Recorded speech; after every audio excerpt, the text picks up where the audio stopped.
actionable policy. But at that time, we already have a more concrete and actionable policy or matrix, which we have given to the Ministry of Planning and Finance, especially the Department of Planning. So there was a policy matrix already in place, but the ministry did not release that. They thought in their infinite wisdom, it's better to keep it within the ministry. So it was also only put on a shelf in one of the corner of the office. I don't know which office, but there was the document that with our policy implementation strategy and action matrix. So at the time, we were not in a position to push any further. So what we did is we wait for a right time to come. So a lot of patience is needed. So luckily, one of our friends became Deputy Minister of Planning and Finance, and planning is under his jurisdiction. So what we, at the time, we have tried to convince the State Councilor multiple times that we need a document like this. International community is demanding this type of document. And we have been looking at, from our Development Assistance Coordination Unit, all the projects submission from different line ministry. There's no coherence. Everybody has their own idea about what's the best for the country. And so we said, let's think about a more coherent and consistent framework for the entire government so that we have a common goal, a common vision. And our project can be conceived as sort of contribution to this goal and this agenda. Otherwise, everybody's walking in a different direction, right? And we have to find a way to bring them all together. And let's walk on the same path together. So this is our way of responding to this vacuum. That we need a common path, common vision. Let's all work on this vision together. So this is sort of a general architecture of the plan. We have 3 pillars, 5 goals, creating a strategy, 2551 action plan. And 3 pillars are divided into 5 goals: peace and national reconciliation, which is political stability. We have economic stability, job creation led by the private sector, human resources development for a new Myanmar, and also natural resources and environmental conservation. So these are the sort of a general architecture of the plan. So this is just what I just mentioned. Right? So all the state and region, they have their own development vision, development agenda, and project that they want to develop. All the line ministry have their own agenda and the project they want to develop. Some of them are meaningful and maybe developmentally useful. Some of them may not be developmentally useful and correctly identified. So we need to find a way for them, a system for them to find a common system and common paths. So from different sectoral, ministerial, subnational plan, we think about one harmonious plan to sort of provide a coherence, one national strategy. So that effort of different actors can be coordinated under one umbrella.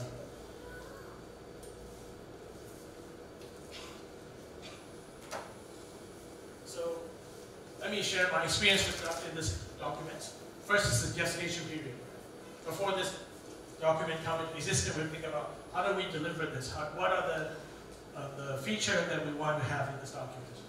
First, we have a core team within the government, and also we try to pull in different experts from different agencies so that our expertise is limited. Right? We cannot, for our lifetime and our human brain limitation, we cannot know everything under the sun, which is this document entails, because we have to think about every sector and how different sectors contribute and how do we make different action plan coherent. That requires more sectoral expertise, also sort of a strategic vision. But that's require a lot of work. So we put together a team to help us put together this document. We spoke to different groups. So first, the idea is the world is talking about sustainable development goals, sustainable development agenda. What is our Myanmar response to sustainable development global agenda? So first, we need to think about our national development strategy. Second, how do we link this to a regional and global policy directive? There's many, ASEAN has ASEAN Economic Community Directive. And there are also other global agenda, the WTO, World Trade Organization. We have ratified many documents in the past. So how do we have a document that's sort of nationally consistent also, but internationally consistent? So the idea is to find somebody who has done this kind of work before. So we talked to the UN. UN's been working on similar document around the world. So we brought an expert from the UN. He sat with us for a month, and then we worked on this document together. So we said, okay, this is our framework. How do we map this into a UN agenda? So we worked together and trying to find a strategy that makes sense for all of this. Also, as you can see, there are many different, first this is sort of a macroeconomic stability, which is our territory because many of us are economists. So we work on the second component first, which is our backyard. We know this street really well. The first one is peace and national reconciliation. Something is a lot more than technical work. Right? This is the political agenda and the political work. So we have consulted with many different actors in the political space and trying to bring in the ideas from that. So we have consulted different experts and different entities for different part of the strategy. And we put all these together, and we then sort of bring in different expertise from IMF, World Bank to read the document, whether it's consistent, it's coherent, it makes sense. So once we have this document, then we have to sell this document to the rest of the people, right? The rest of the government. How do we sell this document to the rest of the government? So the rest of the government has never heard of this document before until that time, right? So they have seen other documents in their life, which is the framework of social economic reform, the National Comprehensive Development Plan, that many other national transport master plan. They have seen other documents. So we are bringing in an additional document to the midst. They're like, oh, one more document again. Wait, why do we have more documents? We already have enough documents. So we have to find a way to consistently and continuously drive the message that this is not another document. This is a document above all documents. Right? This is a document that brings harmony and peace to all the other documents. This is a guided document. So this idea has to be sold multiple times. Right? First, we did it at the technical level. We did it at the political level with the state council level. We did it at the ministerial level. We did it at the PS level. We have many workshops just to get this idea across. And still, the socialization is still very limited. We also go out to the private sector and different international organizations to get their ideas. Right? So let me give you an example of the consultation process. So there is a group called Cooperative, there's a coalition of international development partners. 80s, hundreds of them from different agencies and different embassies.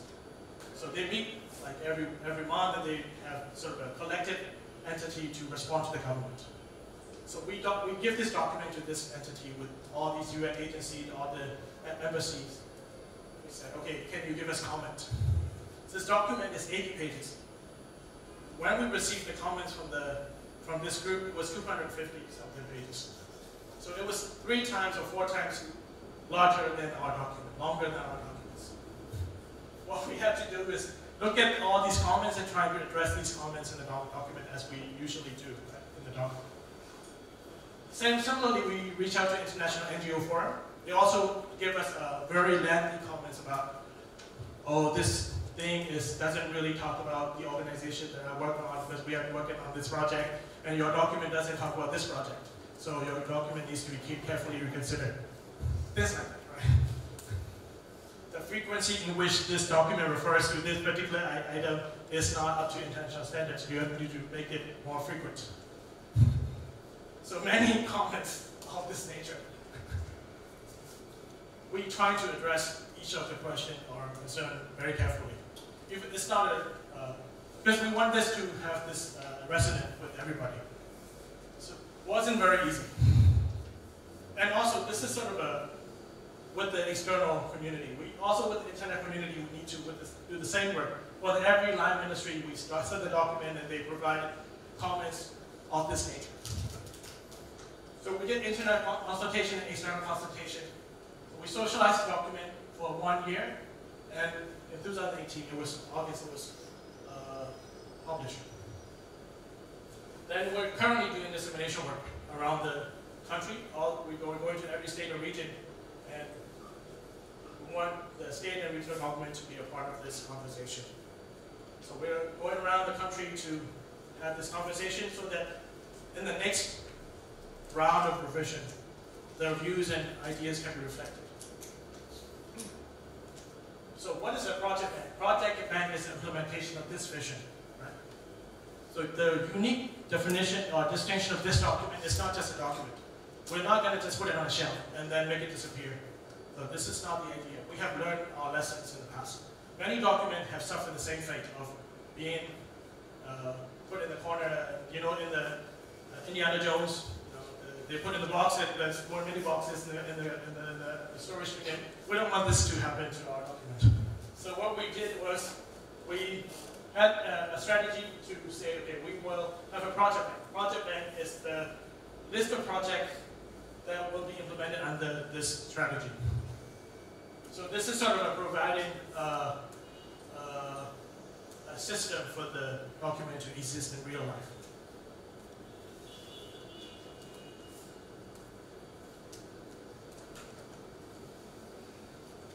So what is a project bank? Why do we have this idea?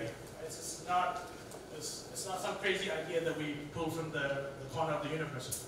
This is an idea that exists around the world. This is the project bank is sort of a data bank of all the projects, nationally significant strategic projects that will be implemented in this strategy. So we will have a list of projects that will be posted on the web. So everybody can see the list of nationally important projects, nationally significant projects. And so no one can come and say, oh, we don't know what this government is doing. We don't know what the direction of this government is. If you want to know the direction, we can give you very specific detail about the direction. So more than you ever want to know. So we have this list of projects on each of the sector, and these projects will be selected carefully. We have a system to screen project based on objective scoring.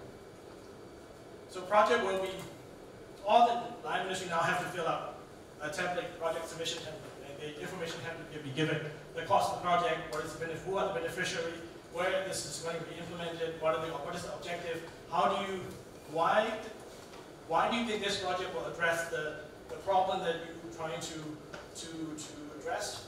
So we have a specific question for the line ministry to fill out. And then we will give scores for each of the answers. Only the project has above a certain threshold will be considered as a nationally strategic project. And then we will have to say, okay, these are the priority projects based on this mapping or this screening exercise. The second stage, we have to find a way to prioritize each project. So screening is just screening the really not ready or under-prepared projects will not be in this list, on this list. These projects has to be sort of carefully prioritized. So we have another set of information gathering where we ask the line ministry for slightly more detailed questions. And we use that information to prioritize this project. So this is the budget we have in the government. Given this budget, what are the projects that we can implement? So this is very systematic, based on algorithm and stuff. So it's sort of somewhat scientific. Not purely, but somewhat scientific. So we will use a clearly defined criteria to prioritize projects. And then these priority projects will be put on the list. And these projects will then have to say, okay, whether we're going to use government money to develop this project, or we're going to use ODA, Official Development Assistance, to develop this project, or we're going to use PPP mechanism, public-private partnership, or we're going to ask the private sector to develop this because government has got no business in doing this project, for example. Thank you. So this is much more systematic way of developing and identifying and developing projects. Once we have this list, we're going to have to find a monitoring evaluation framework for these projects. How are these projects contributing to the achievement of the national development goals? And so we're developing this national indicator framework with the Central Institute Office to find the right indicators for each of the strategies. I know that this is a very massive and ambitious undertaking. Even if we're successful to 5%, it's a lot more than 0%. So that was nothing. There was nothing like this for forever.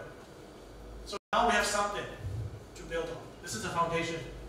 So every government can have a very different strategy and very different development vision. But that fundamental work of identifying projects based on strategy, based on priorities, based on systematic screening process, has to be instituted within the government. Otherwise, one minister can say, okay, I want to develop a project in my native village, even though it has no relevance for the entire country. It's just like, oh, I miss my home, I love my home. Let's have a project in my village. Let's spend $200 billion on this village. I think this is very admirable, but may not be very beneficial for the entire country. So we need to find a way to prevent that kind of whimsical project development. If we have a system that has a strategy document above, and then a systematic way to identify a project that can contribute to the national goals, right, at the national level, then it's prevent that kind of whimsical and subjective element from coming in.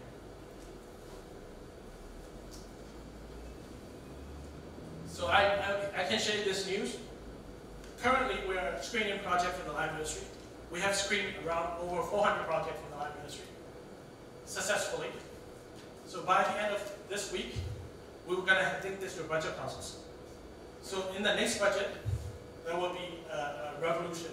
In the previous budget, the budget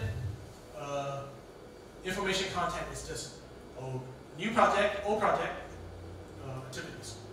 So now it's very different. It's strategic project, non-strategic project, and regular activities. So by just looking at the budget submission template, you can say how many strategic projects this ministry is developing, and what are these projects. So this gives us a sort of very clear indication of the activities of the Line Ministry in line, whether they're in line with the National Strategic Plan and idea.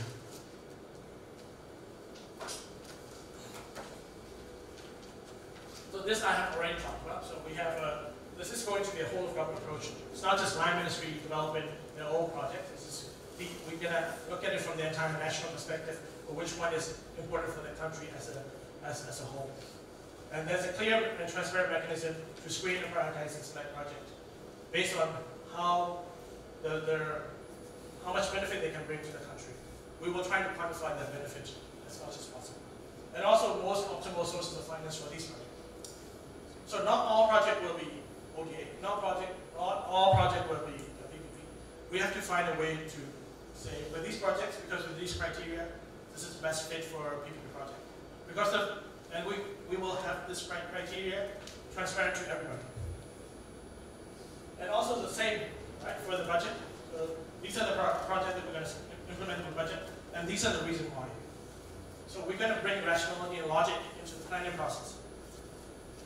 And we're going to have a monitoring evaluation framework to track the progress of the project. And we update the system, because we need to learn from things that we haven't considered. So there has to be a learning process. This is an experimental design. Right? So we need to think about what we can learn from the implementation and then update the system.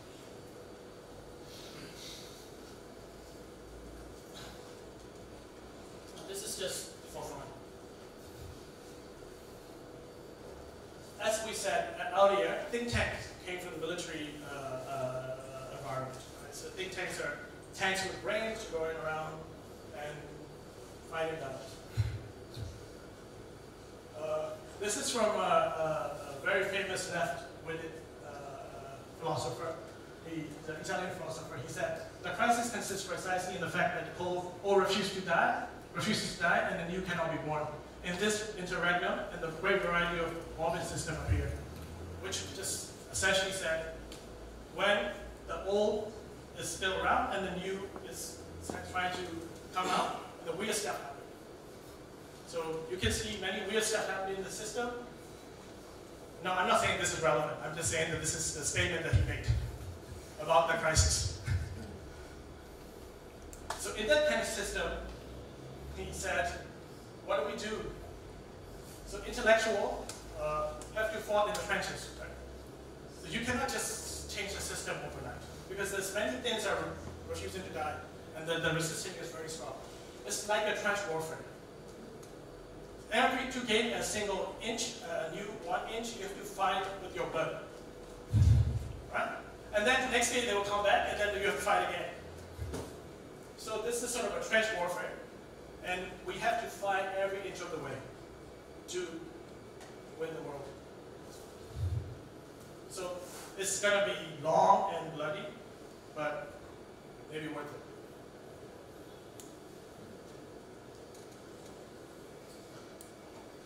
This is another quote that I very much like from economist called Lynn Pritchett from Harvard. So he was looking at India, and he was asking the question, why India has too many economists. Right? India has all these economists who were trained Oxford, Harvard, work in the World Bank, and they came back, they became the governor of a central bank, they became minister. India has too many intellectuals, too many really bright minds. Why is India not delivering? Indian bureaucracy is really, really very dysfunctional. And the Indian state is not, economy is not doing as well as it should. So the question is, why is not India as robust as it should be? So he said this is sort of an enough condition. The brain is really functional. The brain is really superb. But it's not connected to the body in the right way. So this has a neuroorganal condition, which is the brain said, okay, let's move this way. And then the arms and legs move this way. Right? So the connection to the brain, to the limbs and other organs is not very strong. So in this kind of context, what we need to do is to strengthen the connection between the brain and the body. In the US, if you go to the gas station, you see these kind of figures, right? They'll flit around. So he said, maybe India's state is like this. The brain is there, but the body is not neurologically intact, so it's sort of fumbling around. I wonder whether that metaphor is useful to other countries as well. In this kind of country, I don't know which country, in this kind of country, we need to strengthen our connection to the limbs and the rest of the body so that we move together as an organism. That's it. Thank you so much.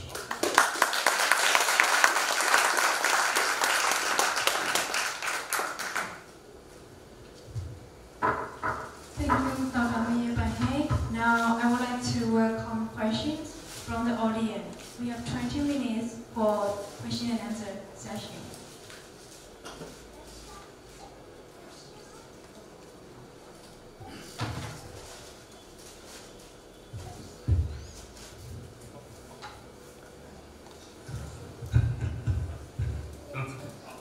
Thank you, Siam. That was a great talk. So I actually have 2 questions.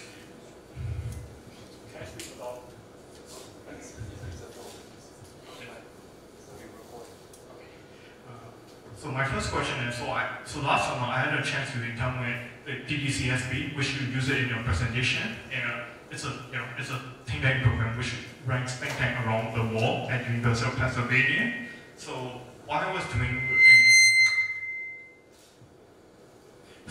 doing research, I found out that in the list there was a total lack of think tanks from Myanmar, except for one, which is Myanmar Center for Strategic and International Strategic Studies. Yes. So my question is, what can be done?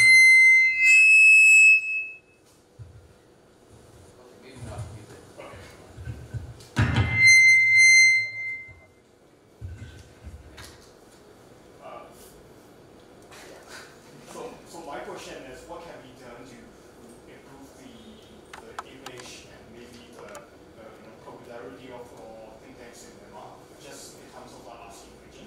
Because if we look at ASEAN, I mean, I had a chance to look at ASEAN region, and I look at Cambodia, I found that Singapore and Indonesia do have some of the best think tanks in Asia and in ASEAN. So that's one question. So my other question is, what is your advice to encourage people who did their education abroad to come back and serve for the public, such as your think tank and such as Myanmar Development Institute? Thank you. Should I take one question? Please answer first. So I'm very much aware of this global think tank initiative. From the very, eccentric perspective. So even before MDI was established, it was ranked one of the first new think tanks in Asia. So even though the think tank wasn't established yet, it was still in the process. We already received a ranking from that report, and we were the first new think tank, ranked first in the new think tank in Asia, and I was very surprised because how can you rank something that did not exist? Or yet to, it's coming, but it's, so I'm not sure what was the process behind this. I think most of this is sort of a promotional work. So my understanding is you have to be active in the promoting organization and doing marketing with that reporter, with that entity. And there's a lot of people in other think tanks would devote their time to establish relationship with the assessment of the people, its assessment and sort of with the mechanism that they put in place. So there was sort of a regular engagement with the mechanism. In Myanmar, I'm not sure this mechanism is in place. So we need to have a more stronger, proactive approach and sort of reaching out to them and having this conversation about the type of think tanks we have and also the kind of work that we do in the country. But I think the last report mentioned more think tanks than before. So I think we're slowly coming under their radar more than before. We need to do more work to become more visible in the global space. Like the distinction between CSIS in Asia and other think tanks in Singapore, because they have been around for a while, so they have developed this report and institutional mechanism to have this dialogue about the activities and type of work that they do every year. So I think this is sort of having this institutional mechanism in place will be very important in my opinion.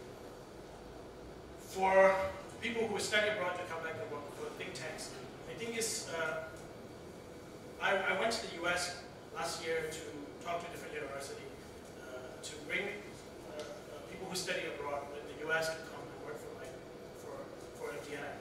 The program that I have is sort of, even if you are not sure about committing yourself to an institution because you may have political reasons, you may have many different personal reasons. Even with that, all these reasons, you can try with minimal involvement, minimal commitment. For example, you can say, okay, I can volunteer for maybe 2 months or 2 weeks. So you come back for 2 weeks and you try to find a way to make a contribution. And there's no commitment, right? So there's no need for you to be registered and pledge your blood or soul to this institution. It's just to come and see. Right? So there are many different layers of involvement. And we also sort of ask them to, maybe you can help us with this development of a web program or a web design or something. So people have many talents, and their talent can be useful in certain aspect of the institution or certain aspect of development of this country. So even if you're staying in the US, even if you want to work for the private sector, you want to do something else, you can still make a contribution to the public space. Because the distinction between public space and private space is the remunerations are different. If you go to the private sector, remuneration meaning monetary compensations are different. If you work for the private sector for Europa Bank or some other banks, the financial package may be much better. And you don't have to live in the PO, for example. But for us, it's sort of, if you are interested in making a contribution, if you're public spirited, and then in the younger days, it's easier to make a contribution or make a sacrifice and pay something back to the country. So I think we need a lot of talent in the country is going to private sector, who's going to develop the public sector? And the government's going to be stuck with the people that we have now. Is that what we want?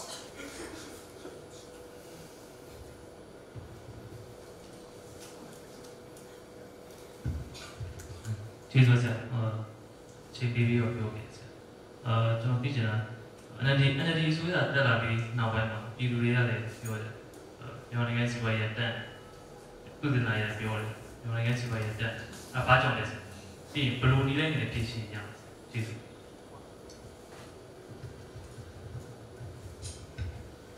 Thank you so much. I don't want to go over your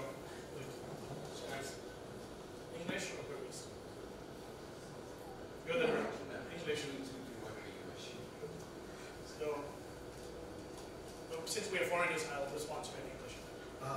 I have done this in other places, in universities and think tanks, at the international conferences. There's some notion that this economy is stagnant. So maybe there's some validity to some of the claims about the economy, but if you look at the report from the World Bank, ADB, IMF, AMRO's ASEAN Microeconomic Reporting Research Unit, by and large, the economy is growing. It's one of the most rapidly growing economies in the ASEAN region. It could have been better, but it's still growing. So many things could have been better. But it's not as dismal as it's depicted to be. I think it's sort of rooted in two components. One is certain sectors of the economies are not doing so well. And these sectors are the sector that has political connection and concession in the past. And they're not sure what to do in this new system. And many things are not moving forward because the old system, that's what I said before. Old system is still around, but new system is not also in place. It's coming together, but still in transition. So I think there's a lot of teething pain or sort of some adjustment pain for some sector. So they're vocalizing that pain in the economy, and they're very powerful people that make that statement. So in the media, you see that kind of negative comments about the economy. The economy, by and large, if you look at the World Bank ADB over the last 2 years, their depiction of the economy is very different from the depiction of the economy from certain people in the economy, in my economy, certain business group or certain organization. So I think these two description or reality needs to be reconciled. I think there's some validity to both of the claims, but we need to be very careful in saying the economy is not stagnant. Our economy is stagnant, our economy is all robust and growing like there's no tomorrow. I think both of the statements needs to be qualified. What was the second question? How to solve? Oh. So many issues are fundamental issues, right? So what happened in the previous administration is they were trying to they have this thing called quick win solution. So they try to identify the things that can be quickly done, and then they did it. So many things that can be quickly done has been done. So we need to do more painful and structural adjustment about the economy. There are many things that require very painful and excruciating adjustment. And some of the things need to be carefully done because that can destabilize the economy. So I think we are trying our best to find systematic solution to systematic problem, and that is more difficult than finding quick win solution.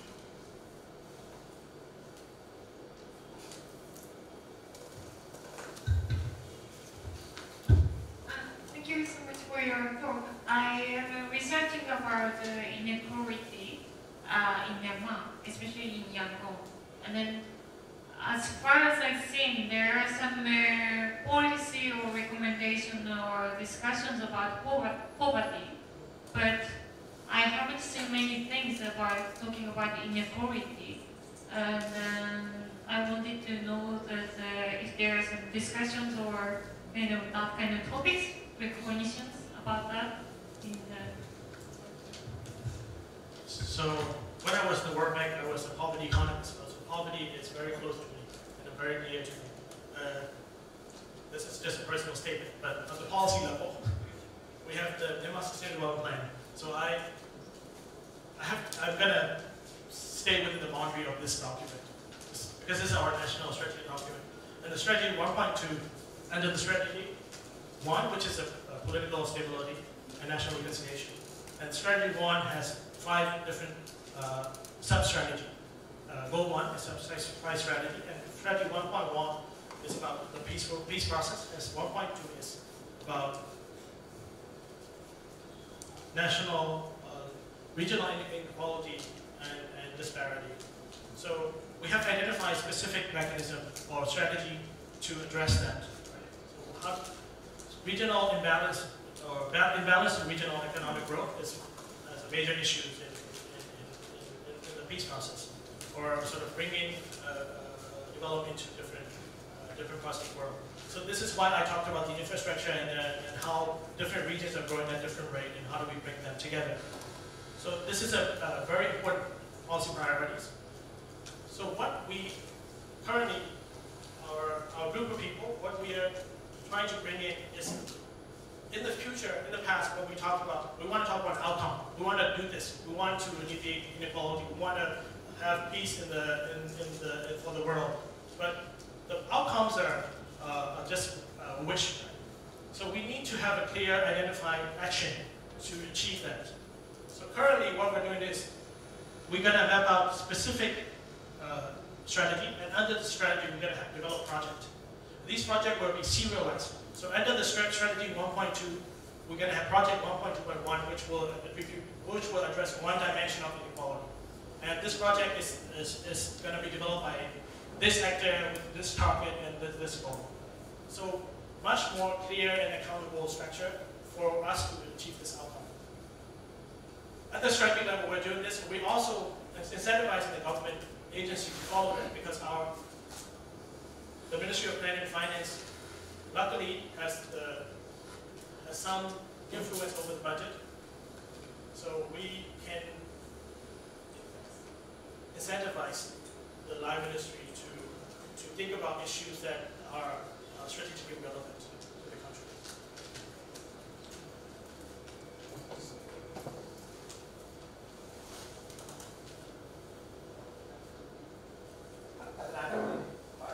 My name is Duray. I'm working for one of the German institutions. I have 3 questions related to the Myanmar Sustainable Development Plan. The first question is how do you see the government will translate that point into an action, knowing the fact that capacity of the government is quite limited? The other 2 are rather specific. You talk about the process of screening for transparency. Could you please a little bit elaborate on that? You earlier said on the threshold that you will define which project is linked to the strategy, which is not. That would be highly appreciated if you can also explain how that's wrong. Thank you. So first question, thank you for these questions. I think they're very helpful in trying for me to explain the vision that we have in implementing this document.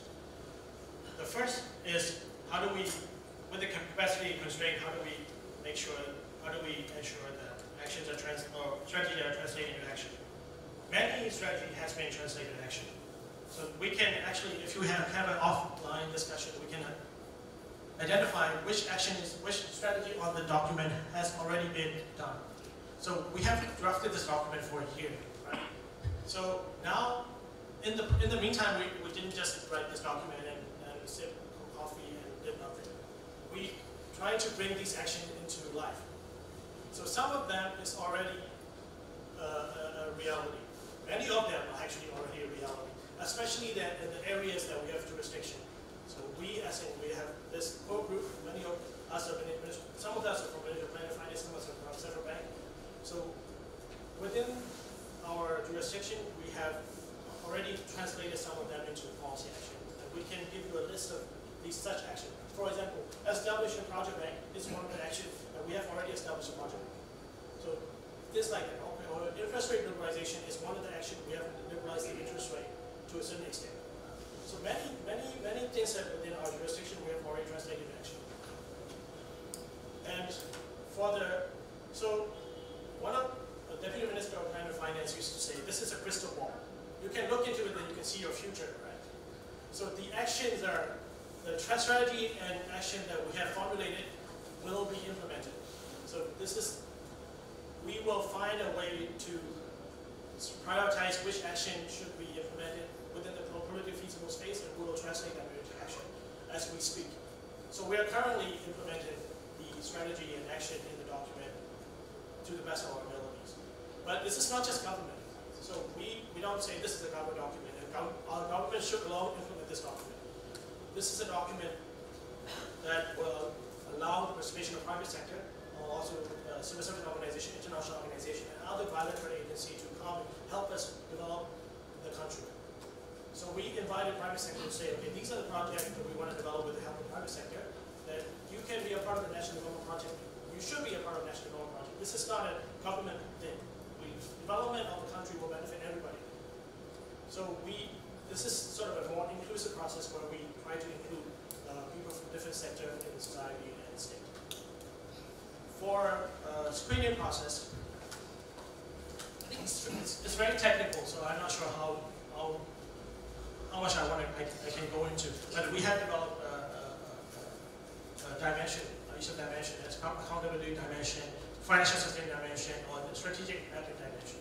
So we look into infrastructure Australia screening process, infrastructure UK screening process, and different other countries screening process, and trying to compile a screening process that makes sense for given the data constraint we have. So we have tested this screening process with the Line Ministry. They provided us with comments. We updated this document, so we have this screening tool based on these three criteria: who's accountable, and how do we measure this accountability, and how do we measure this is strategically relevant. That means sort of who's going to be impacted by this project, which strategic issue this project is going to address, and what are the coverage of this project, how many beneficiaries, where are these beneficiaries located, for example. And then we put specific scores to each of the abstracts. So all of them, in order to avoid subjective intervention, is automated. So if you enter certain things, the score is already given in on the other part. The people who enter the data cannot see, but there's already automated process in place, so that there's no subjective intervention. We also make sure that people who are doing the screening are also impartial. So then we ask them to do a lottery system. In the morning, so people randomly assign to project, and then in the afternoon, every day, there's a validation process. So everybody sit together and discuss why they went through this exercise and how they went through the exercise, whether there's a common consensus on the score. So currently this is a process, and we have started this process 3 weeks ago. Now it's almost completed. Okay, the last question is about the score. I have a specific question because it's impacting my day-to-day life. I already passed the one project, having signed the MOU. I'm now working on another project, so those information will be very helpful. And I also really appreciate that you make that happen in Vietnam, right? So what we are trying to do with the Line Ministry is we try to have as many workshops as possible on how to fill out this form. So this template has many questions, and how to make 10 questions, and how do we fill out each of the questions. We have done many workshops with the Line Ministry so that they would not be subject to ignorance, or we don't know how to fill out this form, and so that's why we fail. We don't want this to happen, so we try to prep them to the best of our ability. Even if they're having a problem, we will try to kind of go about it to help them. So the manual and the workshop, sort of the training module will be developed. It's already developed, so we can share this with the Line Ministry. Most of the project we're currently screening are government project, so it's coming from the government.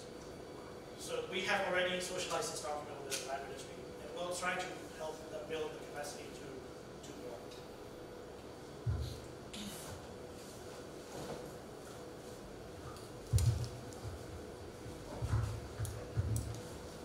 Thank you, Doctor. So I have a very short question about project bank.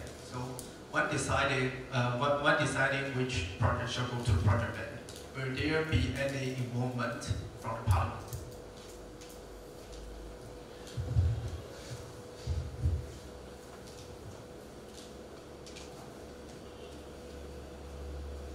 So there's no, we're not asking every project should go to the project bank.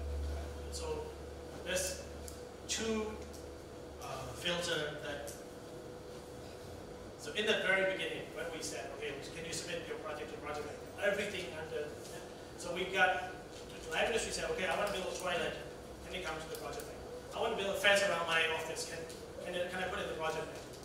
And we have received many requests like this, and we'll say, okay, your project is not a strategic project, it's something that you do for your office.